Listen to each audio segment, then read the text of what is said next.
DF ko na naman ngayon at pagkatapos naming sumamba ay nagpahinga muna ako dito saglit, dito sa aming mansyon. At syempre dapat walang inaalala sa buhay at nakita ko nga itong aming pusa na nakahiga din. Akala mo naman parang walang problema. Wala talagang problema yan. Sana all. At syempre dahil napagod ako dahil ako'y nagpahinga, ay ano yan? Naglinis muna ako. Bali nakatapos na nga akong naglaba dyan, kaya ito na yung inaayos ko yung aming mansyon. Wala pa kasing nag-a-apply sa akin na katulong, kaya ako na lang muna ang maglilinis dito. At syempre nagmamadali na ako dyan. Kasi marami pa akong gagawin. Marami pa akong plano sa buhay. Ay, sana all. At dahil nga tag-ulan ngayon, kaya napakaraming lamok dito sa aming bahay.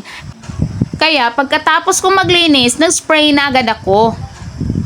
At syempre buong bahay ang lalagyan ko. Alam niyo ba guys, sobrang effective talaga ang product na to. Kahit ako muntik nang mamatay dito. Ay, wag naman po. At dahil 10 years na walang linis itong aming TV, kaya ayan, pupunasan ko. Bali matagal na ito dito sa amin. Kaso lang dahil sobrang busy ko, kaya ngayon lang ako nakaisip na maglinis dito. At dahil parang general cleaning na itong ginagawa ko, kaya dinamay ko na pati yung mga amplifier at yung mga sound namin. Ay, linisin mo na rin ang puso ko. Ay, may ganun. At bali pagkatapos ko nga nitong maglinis, ay takpan ko ulit itong aming TV para naman hindi siya maihian ng mga tiki. Ay hala, tiki. Hindi ko alam kung anong Tagalog sa tiki. At pagkatapos ko ngang maglinis, ay bumaba na ako para ako'y magsindi nitong apoy dahil nagugutom na raw aking asawa. At dahil nga sobrang mahal ng bigas ngayon, ay syempre tubig lang. Sapat na. Uy, hindi ganun. Bali pagkatapos ko ngang magpainit ng tubig para sa aming kanin, ay naglandian muna ako dito sa aking asawa. Syempre, araw namin tong dalawa. Bali absent nga pala siya ngayon. Kasi may kailangan siyang ayusin dahil sa CR namin na nag-overflow na. Dahil kami naghaharutan at naglalambingan, hindi namin napansin na yung akin palang sinaing ay kumukulo na. At syempre bumaba na ako para lagyan ko na ng bigas itong kumukulong tubig at para kami makakain na. At dahil sobrang mahal nga ng bigas, kaya napag-usapan namin ng aking asawa na kami ay magmais na. At kahit na hindi napayag ang aking asawa, pero wala siyang nagagawa. At syempre wag niyo nang mapansin itong aming kaldero na sobrang itim. Kasi normal na yan sa atin. Bali lahat nga ng gawain dito sa bahay, syempre ako na muna ang gagawa. Buhat nang hindi pa nakapasa ng requirements yung nag-a-apply sa amin na helper. Ay, sana all. Pakibilisan mo na nang mahinisan na itong aming kaldero. At pagkatapos nga nito ay sunod ko na itong kawali. At dahil kami ay hindi naman mayaman, kaya iyon, magprito ako ng tuyo. Alam niyo ba na sobrang saya ko kapag ito ang gamit ko? Itong gasol de kalayo.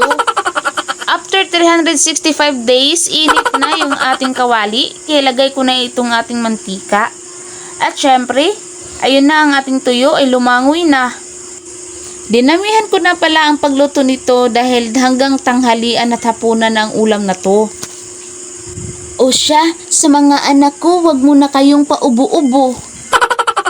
At habang hinihintay ko na maluto itong lechon kawali, ay sana all. Nanguha muna ako ng sili na tanging 2 lang ang bunga. At pagkatapos nga nun ay pumasok na ako sa loob at kumuha na ako nitong suka. Para naman magasim-ngasim mga aking sikmura. Aroy ui. At ayun, nilagay ko na itong 2 kilong sili. Ay maanghang yarn. At pagkatapos nga nun ay kumuha na ako nitong aming kanin na mais. Ay sarap nito. Shoutout nga pala sa mga taong kumakain nito. Ay pariha tayo.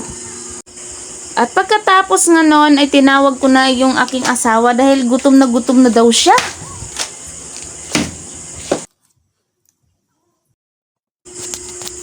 At sobrang enjoy na nga kami dyan dahil sobrang sarap talaga ng aming ulam. Akalain nyo, tanging tuyo lang at suka. At syempre may kasama pang langaw. Ew! Ay ano kayang lasa? Pero sa totoo lang, sobrang dami talagang langaw sa amin. Buhat na ang aming kapitbahay ay may chicken poultry. Kaya syempre, hindi kami magrereklamo dahil binibigyan din naman kami kapag harvest time. At pagkatapos nga nun ay nag-prepare ako nitong pedigree. Ay, mayaman! Gutom na kasi daw itong aming manager dito. Ang aming 2 aso. At pagkatapos ko nga pakainin ang aming aso ay pumunta na naman ako dito sa aming rabbit dahil sobra daw niyang uhaw. Ayan, kita nyo. Ay, sige, magmadali kang lumaki kasi litsunin ka namin. Ay, hindi ganun. At dahil may oras pa kami kaya pinilit ko yung aking asawa na iriba na lang itong aking buhok dahil sobrang kulot na. Oo, tama yun. Asawa ko lang ang nagriban sa buhok ko. Thank you po. Wala naman talaga siyang experience tungkol sa pagre-riban pero kaya niyang gawin para sa akin. Sana all. O siya, hanggang dito na lang muna ang aking video. Maraming salamat sa panonood. Sa susunod na linggo na naman ha. Ha ha ha.